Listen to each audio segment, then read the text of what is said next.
dahata mbetilinalale mbali je kan mbali muy kan wotonko ndolbe dahata le membe kering alingantilingulula nyunu nata munela kambe dahan membe kering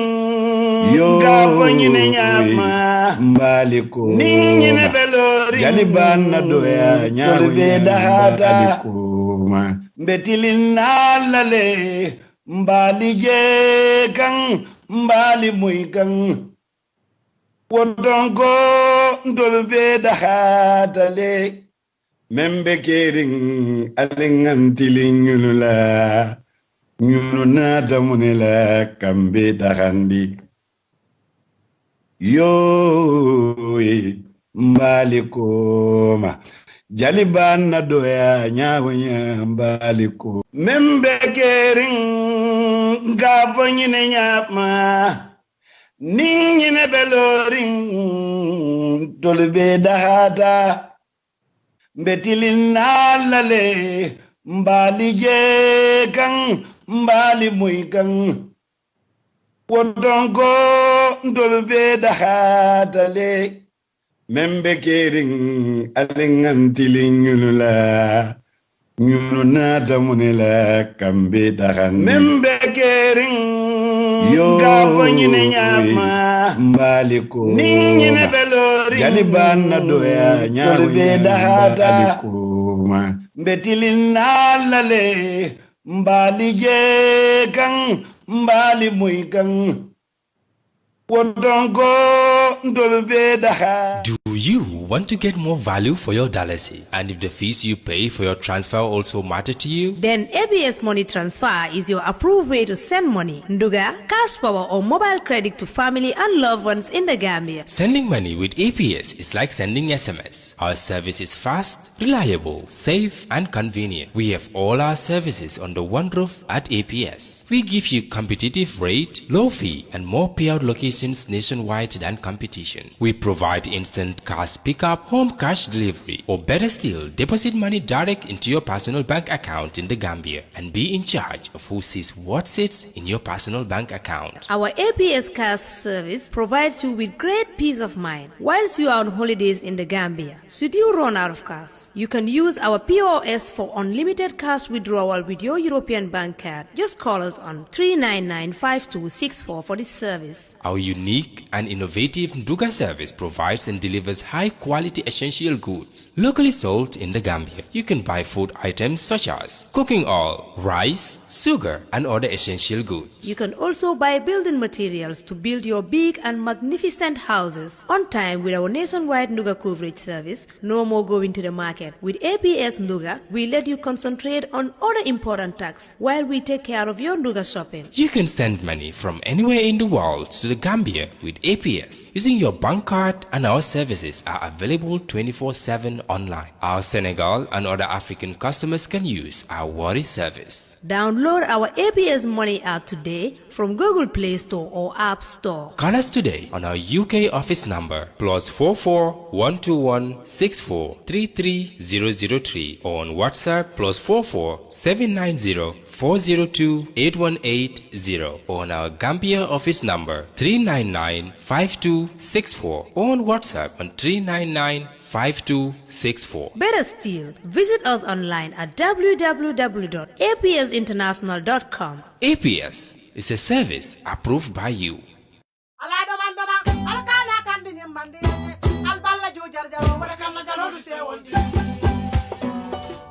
Badingolo bully shop number 1 bully shop number 1 e bale dabing wala mbirikama police station o nyatile ngola bully shop number 1 e tollo mo dinkiral mini yalon ko e be nyim fengol sodola adadi malu fengol mini yalon ko mobile lolu anin channel lolu bully shop na heji channel sotale ne mil yalon ko la ya san mba sambla fal ya nga fixale nga memory card sotale ne flash drive hole bluetooth speakers e afunol glass protector mil yalon ko ni ala mobile lo kan santa bara wero sima yandile nga charger sotale sutalen na sifa o sifa nga flash screen fana sutalen woto an nga mbori bulli shop imanda wo fana la bulli shop ye itel funol sutale techno funol Huawei funol Samsung Galaxy a sifa o sifa aning simple funol nali alon koy battery bu katariya jila wala mtonyati bulli shop number 1 afela nyabe tidinde ale Brikam police station o nyatili wala dron na lafta ke katanyo ya wala nyinka mala kakulo ila kuoto ali kumandi telefono la 995-7262 wala 779-9530 bulli shop number 1 jarama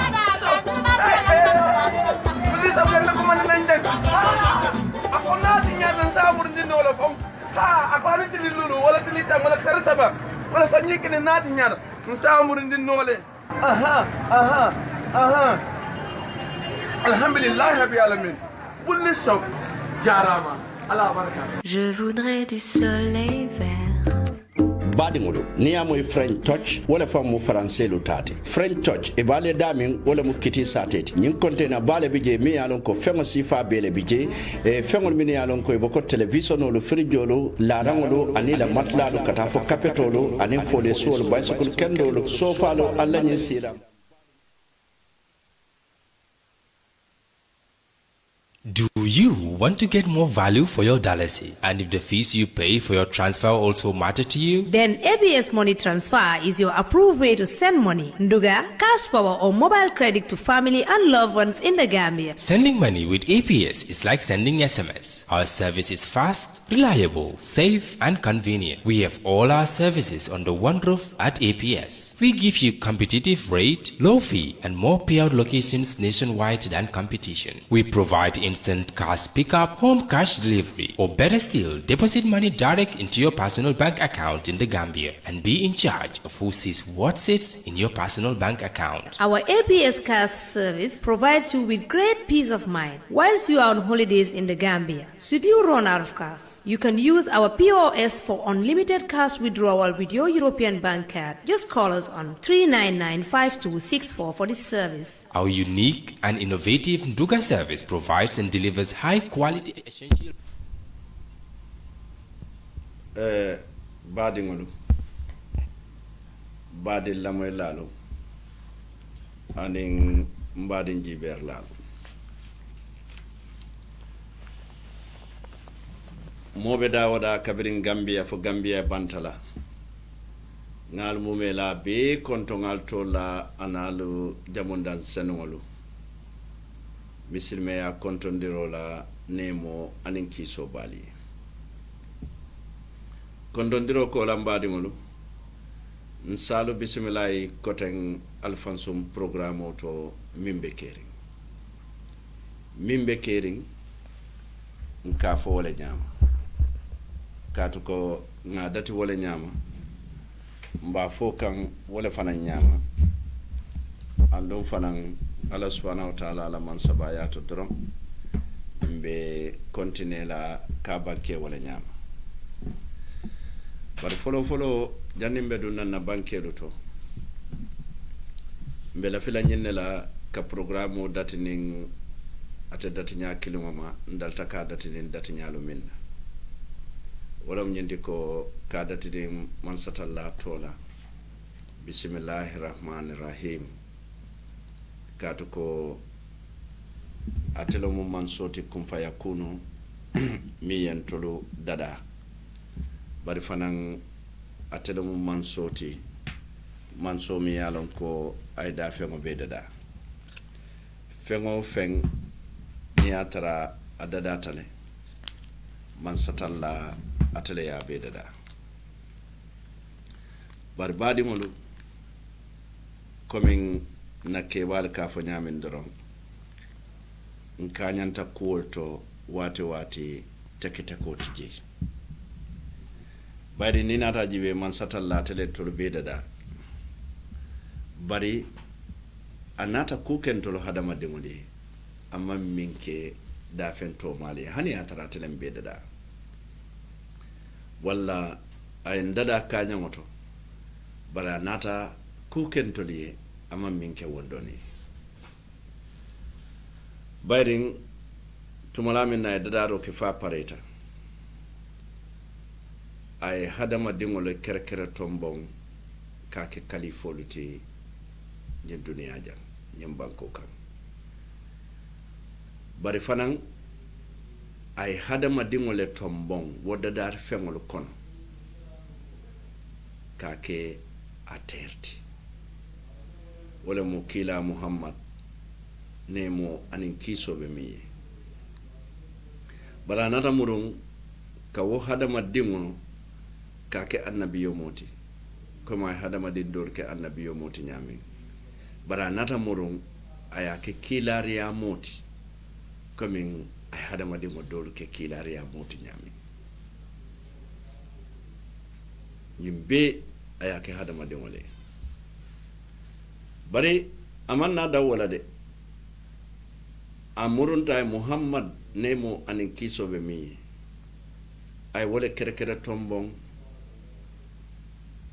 aya ke ñin annabiyo molu anin kilariya molu minu tambita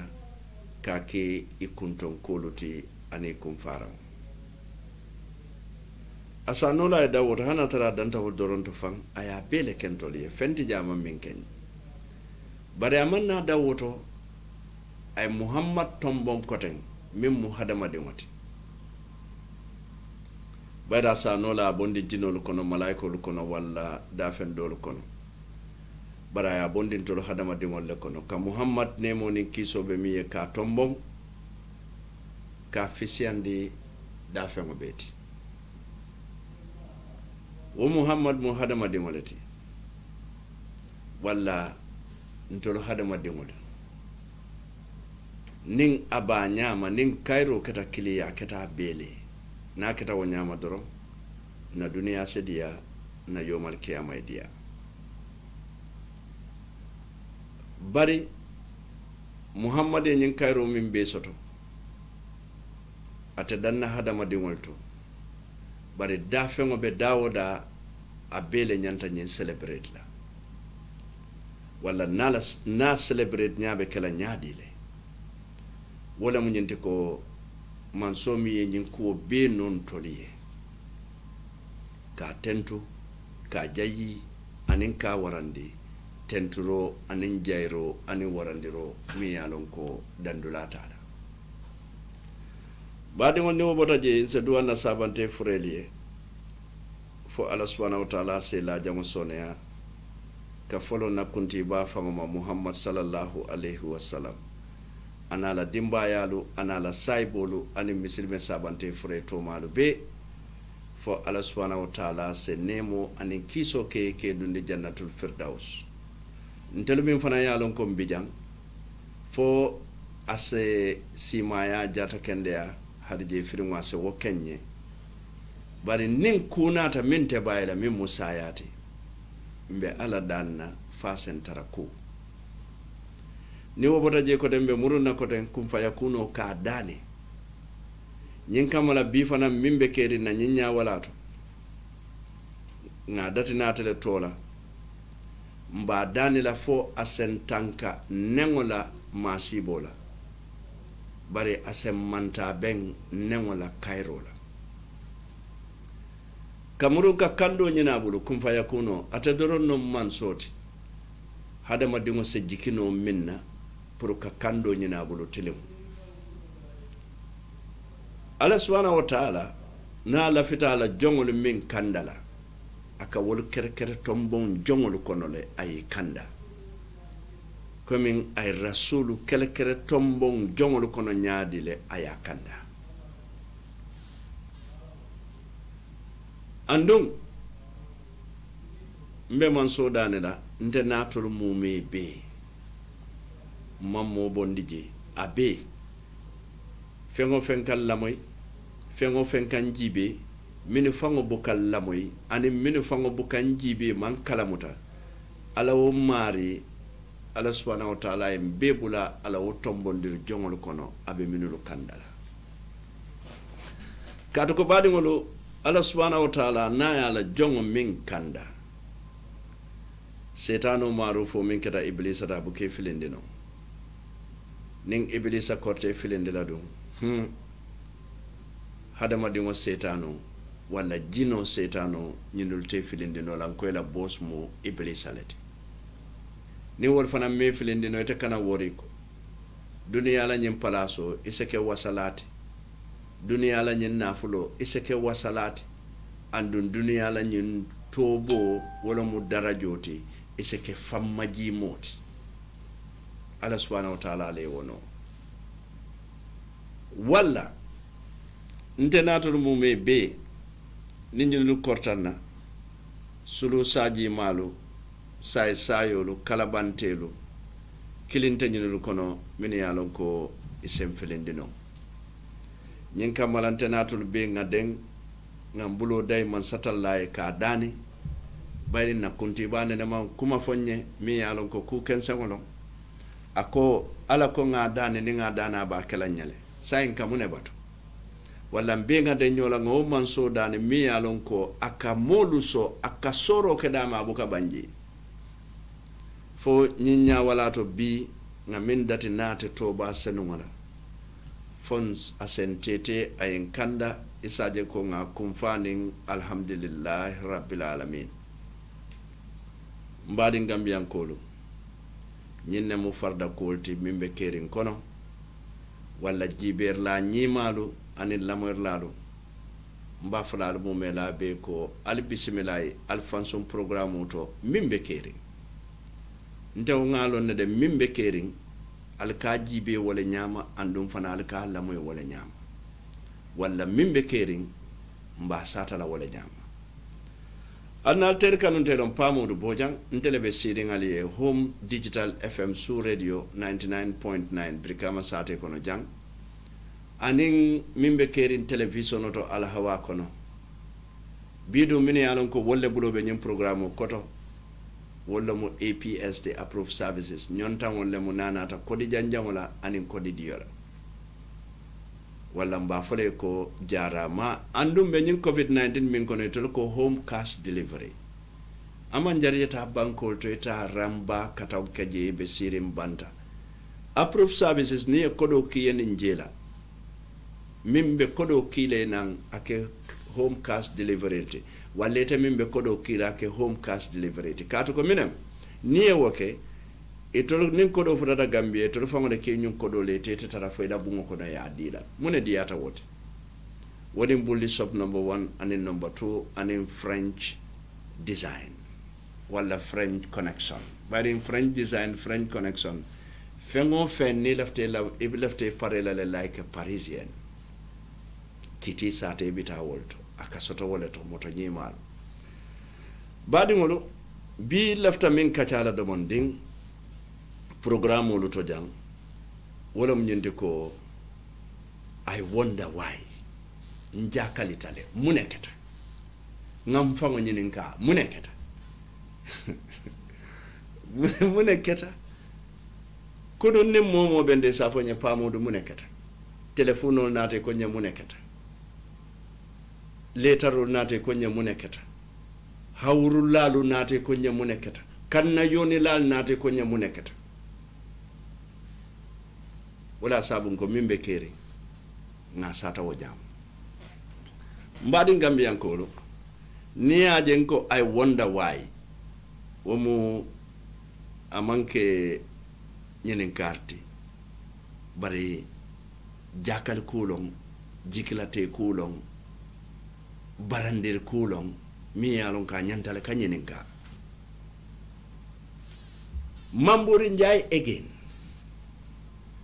dunia be ko pamodu de ala good friend no Mamburi Njai te kato ko tiliwotili ninga programme fo fonga Mamburi Njai fo mo dandan no bije Mamburi Njai ya jamme mbuka programme ke mo wol top wodo hani suton ti sotan safo Mamburi fenteng Mamburi lota molu sondo mo ka jami bare wato bantade binte mela jang mbe nga lonne ko nyaton kaya mu kamolete bari nyaton kaya mu kansi fa nyadileti wala mu niye min fo ay lo bari be min fo la asake modla nafa kumoti akana ke dore ke kandati bayrin kanda ya mummente wala munyente ko na min fo wala be kala a betiyata amam betiya bari nyaton kaya manke kandayat nyaton ko na keta kandati doron akake munati akake dictatorati mune mu dictatorati wala mu taram fambulu moti minte mobulu taram fambulu mobuka tara mobulu abuka tara ala bulu abuka tara malaika bulu abuka tara jina bulu baraka tara setan de bulu kato setan ya mu dulalta manke dulati nyinna ina mandin koluko taram fambulo katare fango bulu hade modi wonyanta talla ala bulle de imanyana talle fambulde nganyimmin be fo freedom wallahi hade modi ngona tarata fango bulu doron wo muti nyarolete bari ntelka jinna foko lafita freedom olla lafita kataram fambulu total freedom absolute freedom what a caring hada madi ngoy buka tarano e fango bulde ala lonko ntolu tante mfango luti fontolle tamu mfango luti isa mo ngalonko ndele tamu mfango ti and so what hani ita tante fango ti katuko ni tamu ifango ti iba lon na wato min nebe sasala de iba lon na wato mi ya lonko ibe batala de bari iba lon na le fana wato mi ya lonko ibe fala tumala min ne ko itale fango ti ina nya fango ita fango ma kala muta so ita be kele fango ti nyaade fenta kere min tamu a fango ti television o tante nga fango ti ndelle tamu ndolle kasam na kunkolo itante ifangoluti ala le keje ntolu nata ngi claim control le tamu katu na miro to ntolle follow futata je na miro do to ntolle follow futata je walla fente kerin dada fangoluto min tamu ifangoti hada madi ngotante nga fangoti de ala le tamu ntoluti bari ala tamu hada madin jumallete min lu sonta ala talum beti dolu sonta dolu manson jumalle sonta min yalon ko they are restricted kato ko muslima kay son alala adin restriction ole kata do kam min ketata wokenola min lata alala ani mimmalla alala ka minkeno nyendo millata alala buko okenode because you are restricted ala koy ko kana dolomi ala koy ko kana mofa ala koy ko kana moko makuma ala koy ko kana jalikati jana ha itante fangote de ni tada muy fangote ila korda mo le ka foy ko kana bunda keja kana palantero keja kana dinko sinja bari ni aje te fango la baluo e fango la fita ka kuo doluke ala koy ko kana kede walla ala le tamoyti so nyimbe ni aje nga sambanan pour ka define nyaton ko nyanda mala nyaadile ngo to nya ntolle musababoluti bare ala le ka nyaton ko keje bare ala nata murun ne koten tolnin na nyaton ko do tema e kitiyo yeleje nyaton ko nyanda mune kelan toliye ndol nyanda mune kelan na nyaton ko li society mi alon ko nyaton ka kendo be bulu abali ma ko ka be ko be kela wo society nata revolt against that nyaton ko yelan na tambike manyan na minkela banko wala society katabula kule kono e man yi fango nyella ko min. One typical example here. Ngalo ne ko Jawarala Mansakunda is corrupt. 101 corrupt. But Jawarala Mansakunda bi jawato minna. Abuka yemande de. Abuka mbute de. Abuka mfade. Abuka namano lutakadi PPP damal. Bari abuka NCP code fanam baido ko wala rampantly. Ibe dawoda. Mbe nyoye wala nyamanu. Bari mbijang nata la soja rodukan ka Jawara kunam nata la soja rodukan ka jawara jamfa nata la sojarolu kan ka jawara doyandi ala katakol min be ay kenyim banko kan ala nata mune dinna ala konye ko ya fele al ko de jawara mi yalo gal ko salihin wala al malla fi jawara la abukali bute nga yaya diala yaya balu bute la abukali fa nga yaya diala yaya balu fa la jawara fango man korop ala mol le koropta bari mbe yaya di lalla yaya le koropta ala modu man koropt volume tala nyedo monde mic la volume good yaya le talata bari ala modu wol man fenk mbadi ngol ni atral kam moy volume a just demande rek demande just demande good okay so niatral kam moy atel mimbe Facebook nying niatral bu kam moy nying buloy jiduma wala buloy sele santo malon fal kam moy le mbato nga Facebook ko la moy bari nyen tembo to nga je ko mot wili fulabe jibe rolale actively so niatare bu kam moy ton ni datita ka fonye volume bari bingalon ko kiyankol ning badi bunkolo bi tata nyomi ila mobile ol dade ele bimma any 33 10 ge made in Kiang no 33 10 made in Kiang okay we carry on ngam foteng bari fanang one typical example but another example responsibility nyaton ko banko moli yekeji iya mira fo wo banko moli wol man baraka man kuning iya mira fo isembo ni la darajo ni la kodo wole sinyindulatu ni koy be tulu na wo banko molla wol be combine together ni la nyamo botela ali yaya jamme jibe a wulu banko kanja man sino jang atata si equatorial Guinea ni minu mantara ada kili e buka kankilim fo e mantara dina killing bi alafta nala Gambia jaman nano jang faka fala APRC katatorye ko alfinte silo kade demonstre ko okay nafikima kabira bija wato minna akwate demonstration no tolerate la Gambia afintita baro bijang baro ka song yaya jamela molka demonstrate Gambia jang in the name of democracy the democracy that has been decadent alnga tonyafo ning ala idea wala dafel wala da nata nyinno mu real wala dati Gambian ko be anila nyaton ko ngamira nyin wala da baro nyinne fasaraliye kabira nata sirankan ako yaya ganyeta yaya karanta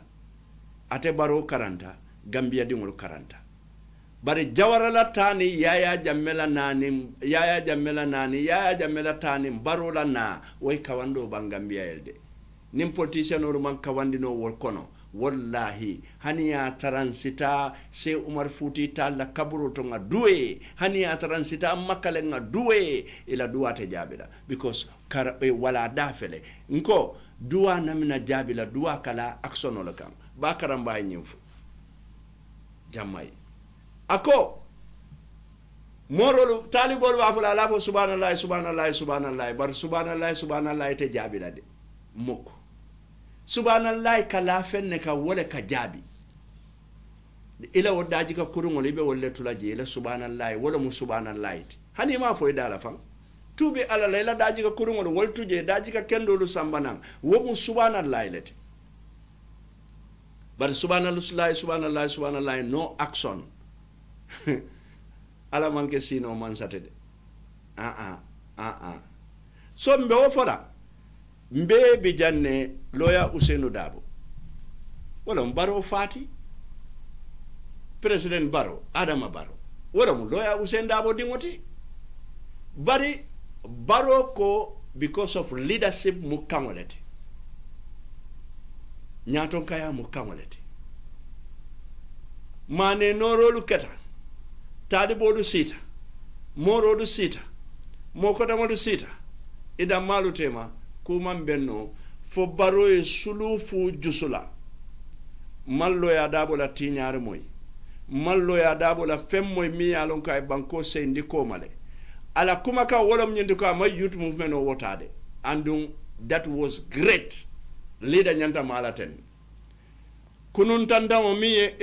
tandamo mi kunun luwo ko ni wotandan kabe ko sila ite nyaton ko lu nyala alter nyanta lo na wotandan fanambe ko la o luwo fanambe ko la bari wonya molu sotoda molu believe ta molu lata nyina ko barote hanyila dabo bayla na dabo bay that's gonna be the end of baro bari wonya baro e sudo fu jusola ay ni so muta binoto ay dabo bay ay Amadou Sane bay ay Lamin Diba bay ay mo kotangolu bay wala won sa fo baro e kudos bar sa nim baro e nyimbe ko akay kekende yale ke jata fala je what is holding baro pour ka Mambouri Njie bay lo ya dabo be do ko min na nyimbanko kam mo be yaji Amadou Sane the accountant with a difference Lamin Diba mo wolo bari nyem mo fulo nga wollon bari Lamin Diba fana en jikla tende wati do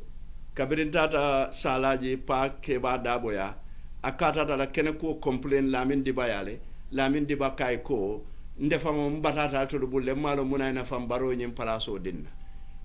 maralo mu batalete so wala na mal Lamin Diba da foje bari ngalo ne ko Amad Sane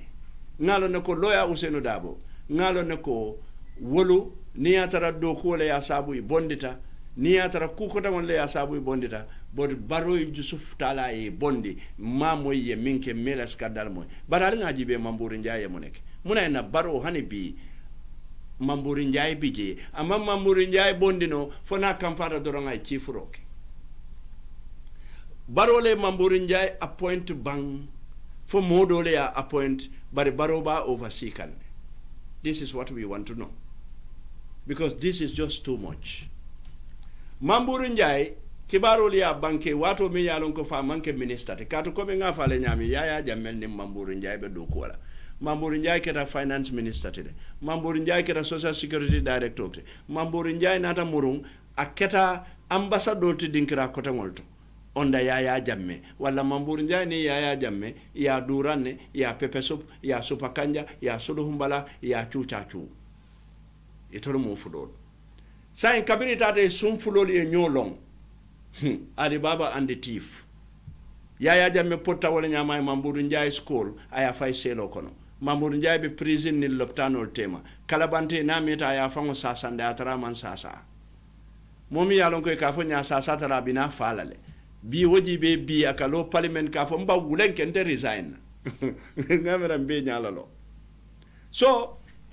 ni ye wokol beta e wol jibe Mambouri Njie yata PC 2017 sankono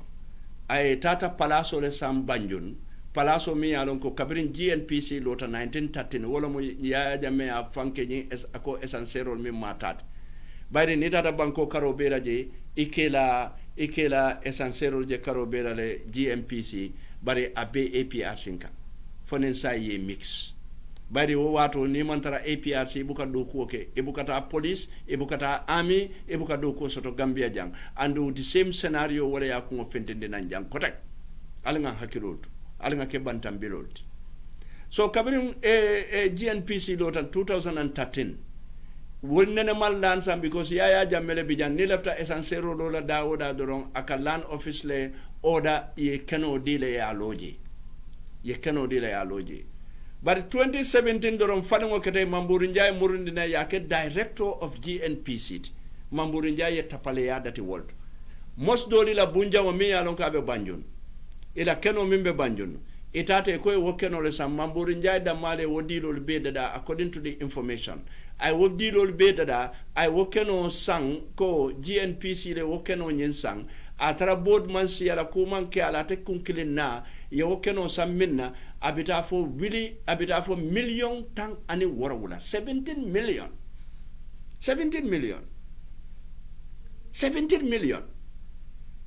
andung ata Mambouri Njie ata nata murung kawo dilolu beke ka wo 17 million o jo wonin 2 million o mam kiriya min ya don ko wodo mu nyin kundin wolti ni be dula sanna min ya don ko wolle nyanta ka jo. What's wrong with Mambouri Njie? What's really wrong with Mambouri Njie? Mambouri Njie be GNPC. Mambouri Njie just like Habib Drame. Because Barola friends so long. Nyunule nyin tinyar bal min beke. Na fade jam Habib Drame ATM o de bate bulu. Suto midnight akata ko di bondol. But dimboda woto yana e Mambouri Njie jibala jiba minke jang kata ka keno sam bod man siala mo ko de man siala to kunkilin na andung dilo le woto. By the right mimu Omar Jigote mimbe dula nyanta mim fo journalist o wala nyinte ko by the right ni wasifa be kala bod le nyanta ka siala silo le nyanta tamala amanke ko mo kilinda mala nyanta wulle ete wo korke bari million tang ani worowula bi hanim be bi min kono dabu ko fo mo buka nyinin ka mo be deri na député lu mune be kering yen na député le be mota ye be sang député kilin ne be keta rebelol tibulu woto be ya be sang wur kensan wala ke fa député bungoto wur kensan ke fa député bungoto sai konye ko fanan 500 million president Baroko aya fo Mambouri Njie wala fintinde pour nyin kamala COVID-19 fight. But wo 500 million o wala kata problem o because minang Mambouri Njie ka kodolu bondi dulal to ke wire ke samba dulal doltu. Bari nina rajibe nyim 500,000 o be sotota nyaming a be findita approve budget o le kono mi yalon ko wala dita drinkiral la 2020 pour la 2020 budget. Katu ko mine keta mbadi Gambian ko. Ntolu nyanta wulale as a nation. Andu nyanta mparelale as a nation. Bayrim bankol bebita kanne ntol dorone be loring e kanyin suñaare manel bi e kanyin moy janda malto andum e ka kekene balto wokono ngalo ne ko million muang akay wole bonde travel account mimbe president wala office je bari ala Gambia jibe molbe nyim banko kan e buka konton e buka simang bi mbe video do jibe lan desan wona la molbe be larim bantal dindingol ni musol ni dindingol wolbe ke la bantal wa bungo kono.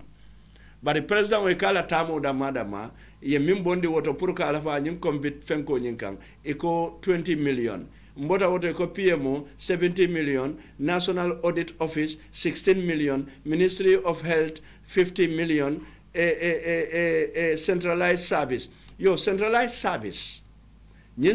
service Mambouri Njie 1 billion nelandi in case of any emergency but sa ko centralized service I 150 million ne bondi woto I mil lafa pour kanyin kodo dajale wala wo kodo mintuta pour centralized service in case of emergency lebe tambila nyinna yamira wo kodo fango bijele yamira mo fanan talabang yamira wo bijele bang Gambia nyim manke policity nyim manke military nyim manke dobati nyim manke kuti nyim mu Gambia be la bonolete mbe nyim men sen kankan alinga hakilo tude Mambouri Njie wo kodolu beta ka wo kodolu beta ka wolu bonding sai nina tajibe wole tata kanyam 500 million o bayda bondi la do to ko National Assembly wala travel PMO 1 million National Assembly 4 million tata wol nyama for 500 million o sita but despite the fact I nyimbe ke nyawonya Mambouri Njie murunta bank Central Bank of the Gambia ka million tang anil lulu wo talante dollar kodola ka wodonto nanje koten bari ngalon ko United Nations ye kodo dinna EU ye kodo dinna duladol ye kodo dinna nyin kodo ni min be nata Gambia dingol mang ye mune sotoje kunun mai fati la press conference kunun ko ako quarantine because mai fanga tata quarantine ako ya expect le ko ni dunte nyin ko don min befo ye nyilla le ko ni dunte be face mask sotar la jele be min kele numoto ibe bulu kura ngotar la jela ni kuko dangol bari maiko nada fennete bungo kono ye samba ye sindi wo bunkolon 15 kono ande kanyi mon min quarantine ko lo kum fulali ala de ka domoro di la signa jelle tiloto signa kline ka domoro di la according to my fati so nyin ko do be dun damuntole ñin kodo min be Mamburi Njai 19 million, Mamburi Njai 100 million, Mamburi Njai 500 million, Mamburi Njai 15 million US dollars, Mamburi Njai. Why Barrow is holding Mamburi Njai? Mambura ñim moro de ala ñim moro ye kutu Barrow la le. Mamburi Njai, Baye Lamin Job, Momodu Tangara. Moribe ñinul bulu ngamira Tangara le kate Mali ngamira Mali moribe wolto. Okay, watu tata 6999130 ali mako ya ali muna ina Barrow muna ina te Mamburi Njai bondila molu kumbota public outcry mo bebe kumbola mo bebe diamula mo bebe wosila Mamburi very unusual name Mamburi mbuka to mal famaje ate kilin no ngamre ya tola Alburi Njai la lo burba jolof 6999130 altol mini alon kalbe diaspora 7343125 6999130 e kala kilo brande ko APS wala bulo be nyim programme koto assalamu alaikum allo assalamu alaikum aha yes inem bada allo mbe moy kanne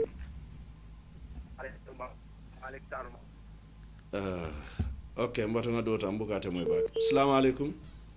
alaikum salam min ma kam programme ora bari debla jarama fam getoro de je jarama fangal bukan soto non buka fam the volume mic allo ngo yo jara ma fan tolbuka FM tolbuka fam digital mutanode item ma ko la fam fon sikari no alduwal la fa ning ala sonta modu ba kata kambake ning ala sonta mbe futara jeyate men molbe interest le mbake la programme la mbuka soto no sudo mbuka soto no inshallah gambian ko bebe la moy kanne mbebe mbulo kafula nyo kanne kaje ko mbe futala banko be la nyami ha abaraka mbade Hansa on 6999130 6999130 Assalamu alaikum allo naam ito di madu tanaw tanante di baby je programme di ada bage alhamdulillah ila programme kuma ada baga di ada alama ala itanya iko ito do ani be komando la muntole allo iko be komando la muntole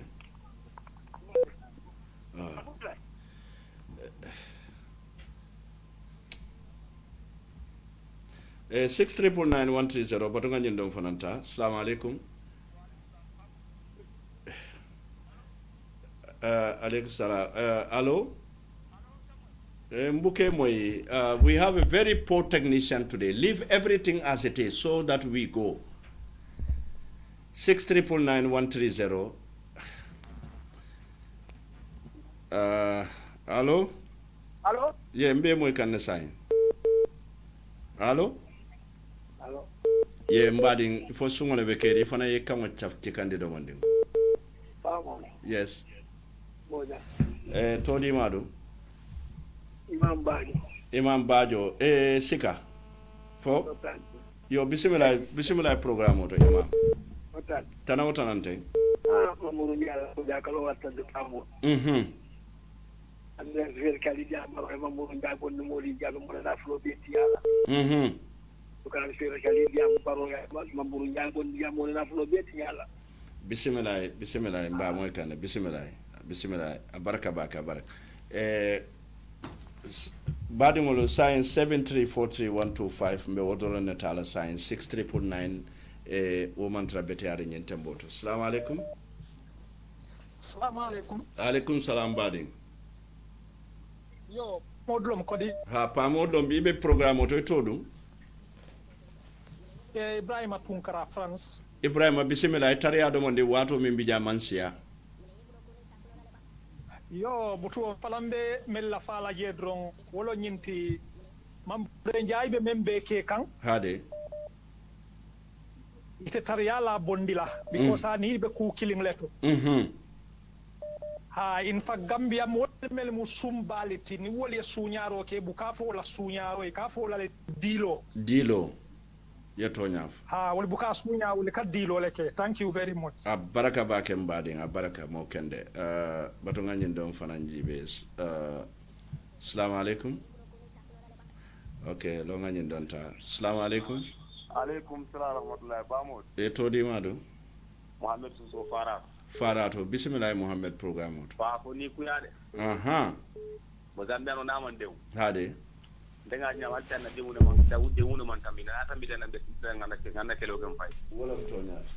linde ke tak linde dañim baanu la when we come together we can do it yeto nyaafo way ni ko famo ni man tabe nyolani ngabulati sama bina tilinna men mo malo wala to nyaata biya selen mbolo kono mo kedde nga baraka ba baraka ba ke mbaade baraka bato ngani do fananta assalamu alaikum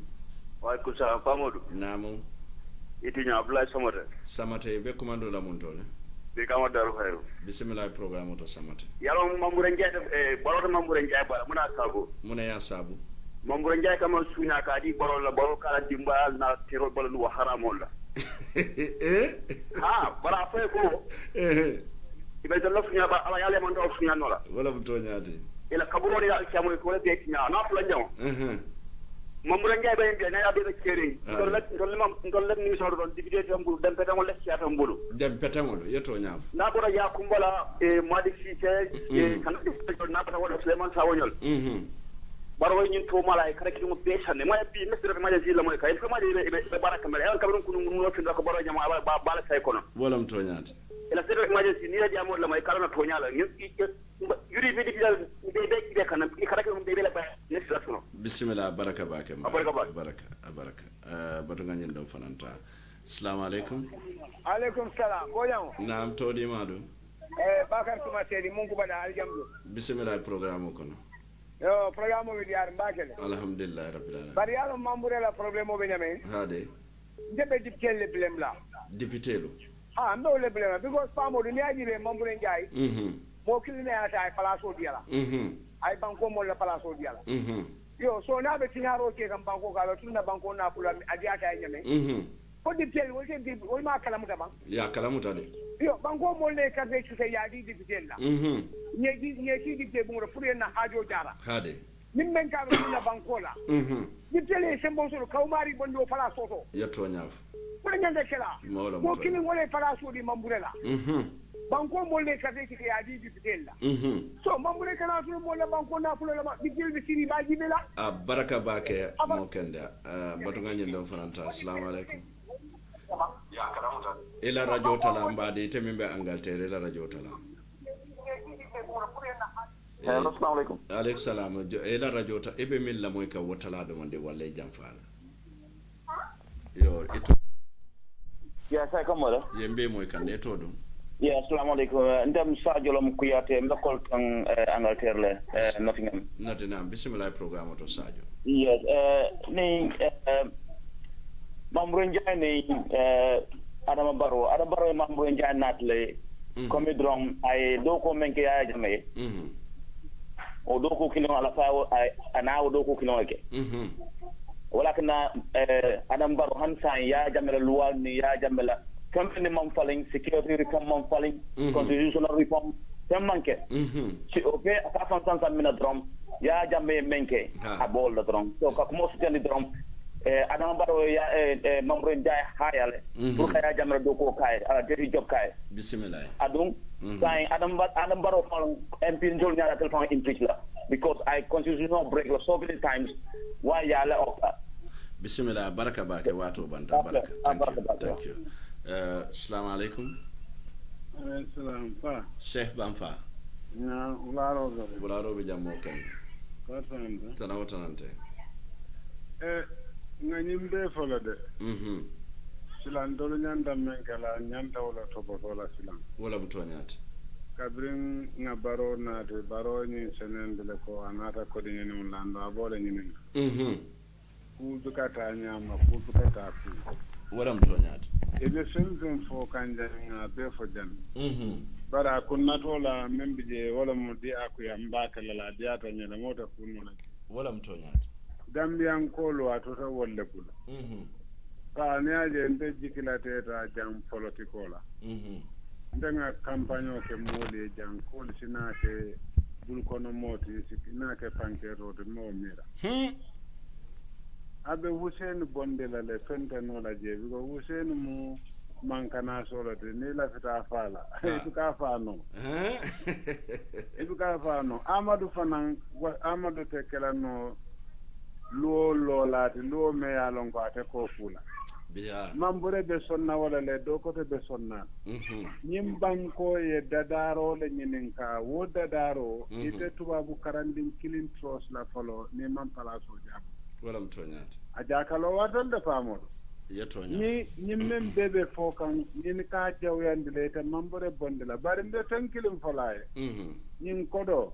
billahi wallahi tallahi ita domala adama ta domala mambore ta domala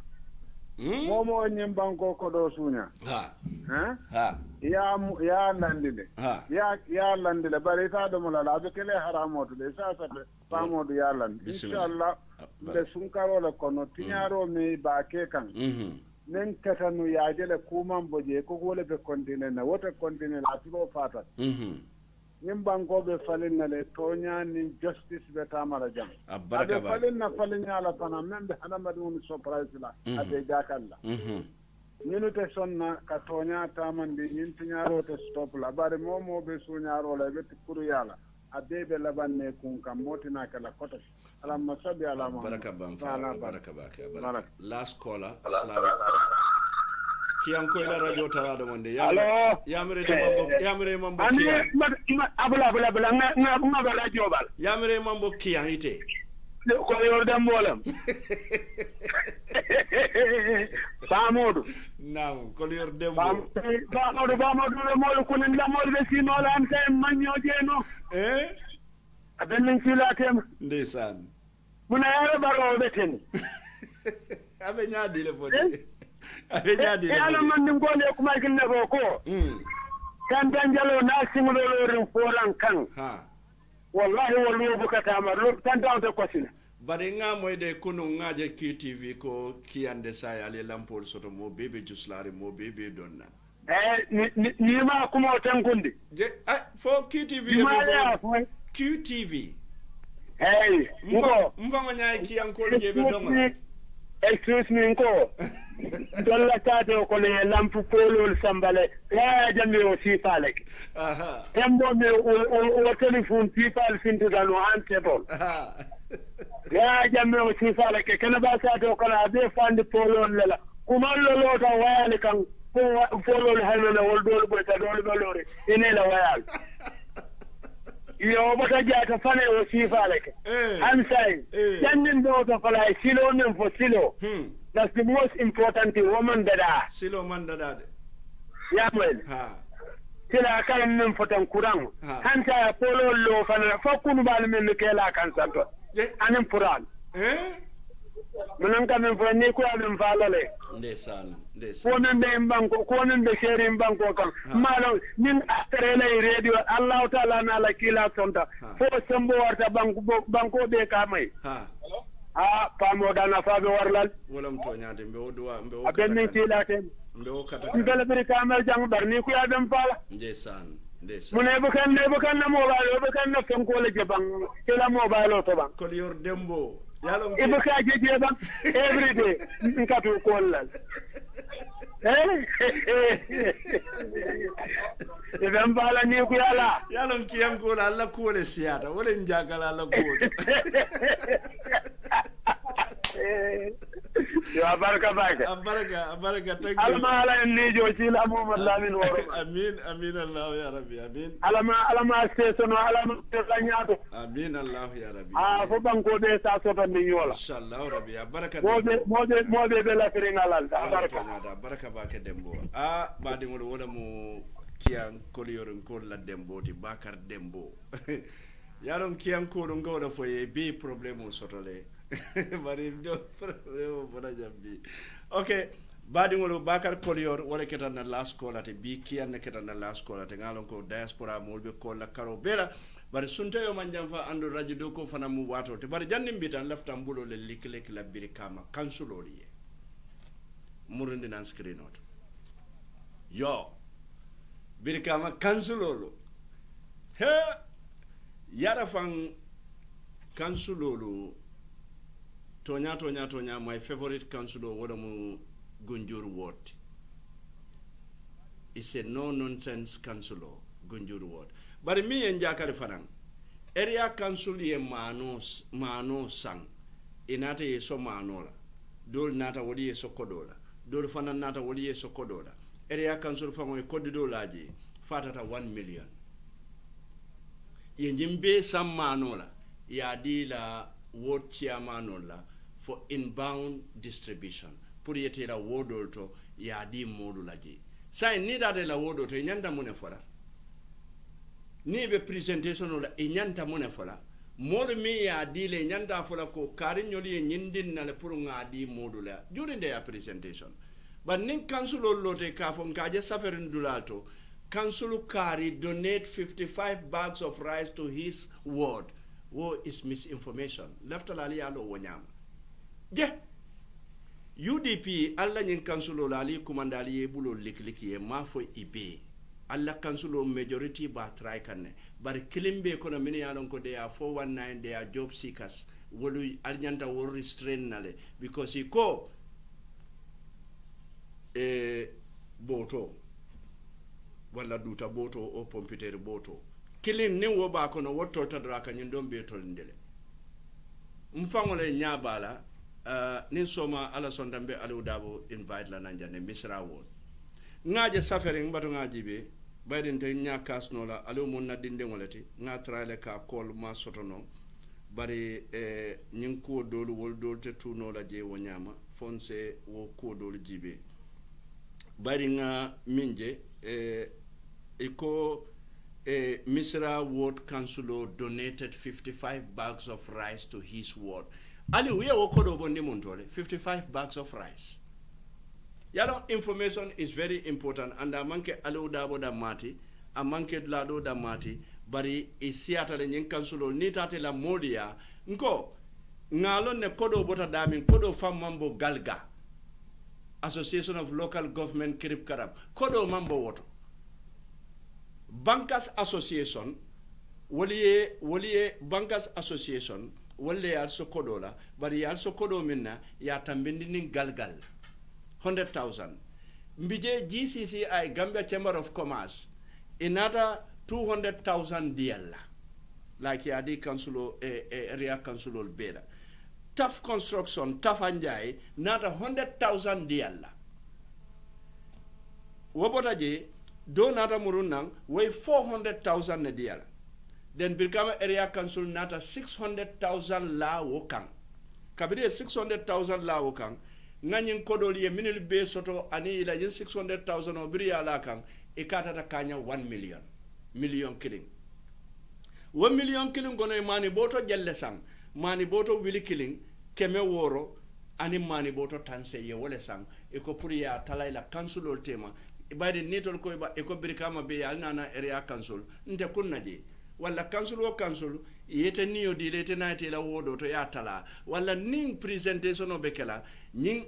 council lo nyantale ye honest ya tandiko tafayen sokodola fenke fana en sokodola nga wolle la nyokan nga nyinsa nga dialla bari man sata man na folo andun dabola buntungo fana man na folo je ko mata bakele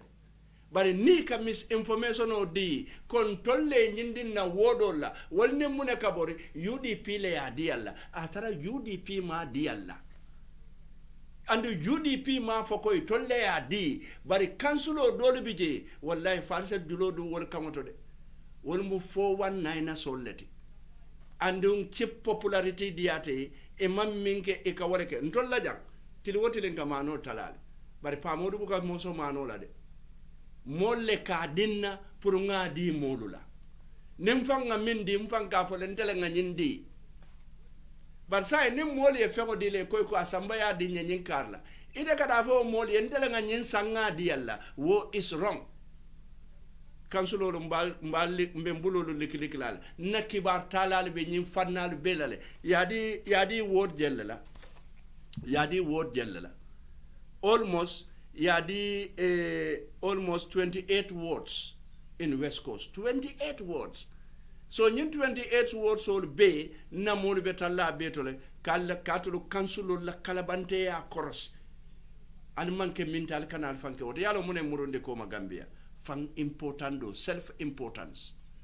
wala bade ngodo ngal tento ngal jayi mbe masata la tento lamba jayi lamba waran la tento anin jayro ani warandiro mi yaron ko mandan la soto tumala min na bifanande na nyawala nga datinin bismillahir rahmanir rahim ala toba selon anu nga min duwa wala mun nyinde ko fo ala sen kanda isaje ko nga kumfanin alhamdulillah rabbil alamin wala feren futata kumfa watoto alhamdulillah rabbil alamin kaman so tento ka jayi anin ka warande kala kilo bulande donc bifana la nya wala to APS approved services wolle bulobe nyim programme koto mini yalon ko yemuta ko masimoto wollom VM Trawareti atrebe mimbe kering television auto aning Fatoumata Jawara mi yalon ko atrebe sirinye sous radio to 99.9 ndekondemo ndelebe siringale microphone auto aning camera nyatli moto walla pa Modou Bojang mimbe kering na sata wala nyama bifana butungo mbadingol mbemo be salamola ato na kontongola mbafla mole ko tonya fo tumo sita mune ko bono mu batiolti bari nyakulu malo kalero ko no mu ba kunkolo fangoleti kuno dampa na singo me kuno na fa kuno yo lonne butungo mba fola anyanta fola nyame butungo membe kering mba fola wala nyama membe kering ma fula wuli nyama muna membe kering yo ma satala wuli nyama muna membe kering ma fula wuli nyama muna membe kering yo ma satala wuli nyama afo pamodu muna sata afo dunia bebe lamel afo pamodu muna sata afo dunia bebe lamel membe kering ma fula wuli nyama muna membe kering ma satala wuli nyama muna membe kering yo ma fula wuli nyama muna membe kering mbasata la wuli nyama afo pamodu munasata afo dunia bebe lamwe afo pamodu munasata afo dunia bebe lamwe tonya kumodu ndadu muka munkari bande yateye muno kafinyo yateye tonya kumodu ndatu dumbuka munkari bande yateye muno kafinyo yateye afo pamodu munasata afo dunia bebe lamwe afo pamodu munasata afo dunia bebe lamwe nko nte baba blood nko membe kering nka fo la nyama butungo pamodu afo membe kering kantun kuma mun nisirngol tide nya bulaka bale wale. Do you want to get more value for your dollars? And if the fees you pay for your transfer also matter to you? Then ABS Money Transfer is your approved way to send money, Nduga, cash power or mobile credit to family and loved ones in the Gambia. Sending money with APS is like sending SMS. Our service is fast, reliable, safe and convenient. We have all our services under one roof at APS. We give you competitive rate, low fee and more payout locations nationwide than competition. We provide instant cash pickup, home cash delivery, or better still, deposit money direct into your personal bank account in the Gambia and be in charge of who sees what sits in your personal bank account. Our APS cash service provides you with great peace of mind whilst you are on holidays in the Gambia. Should you run out of cash, you can use our POS for unlimited cash withdrawal with your European bank card. Just call us on 399-5264 for this service. Our unique and innovative Nduga service provides and delivers high-quality essential goods locally sold in the Gambia. You can buy food items such as cooking oil, rice, sugar, and other essential goods. You can also buy building materials to build your big and magnificent houses on time with our nationwide Nduga coverage service. No more going to the market. With APS Nduga, we let you concentrate on other important tasks while we take care of your Nduga shopping. You can send money from anywhere in the world to the Gambia with APS using your bank card and our services. services are available 24/7 online. Our Senegal and other African customers can use our Wari service. Download our APS Money app today from Google Play Store or App Store. Call us today on our UK office number +44 121 64 33003 or on WhatsApp +44 790 402 8180 or on our Gambia office number 399 5264 or on WhatsApp on 399 5264. Better still, visit us online at www.apsinternational.com. APS is a service approved by you.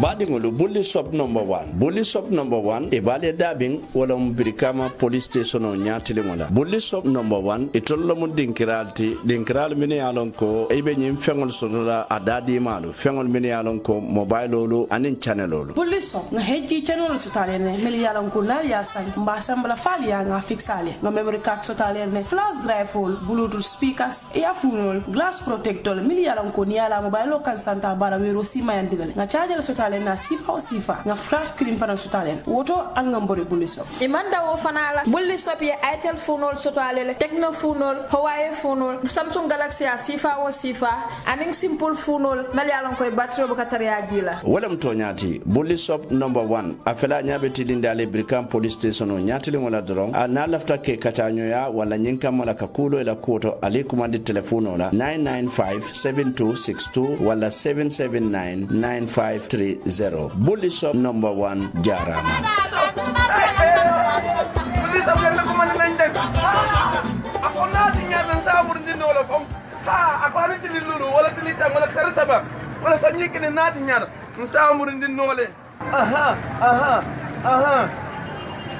Alhamdulillah rabbil alamin. Bully shop Jarama. Allah baraka. Je voudrais du soleil vert.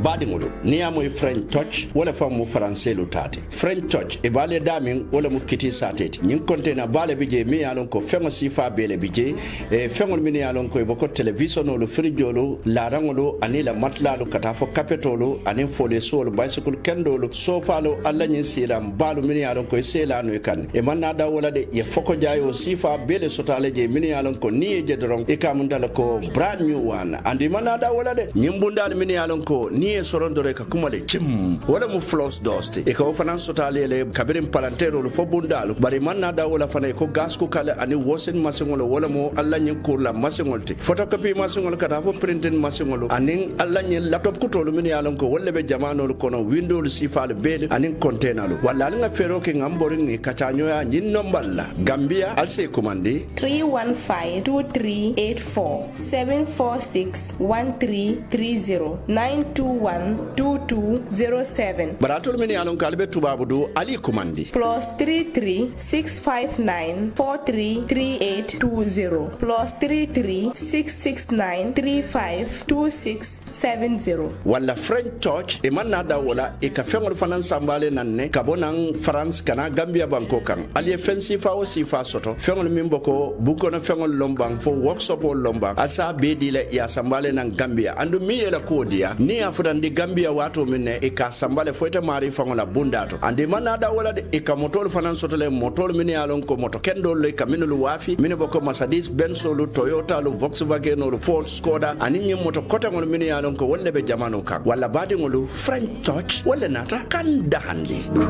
Je n'en peux plus de t'attendre.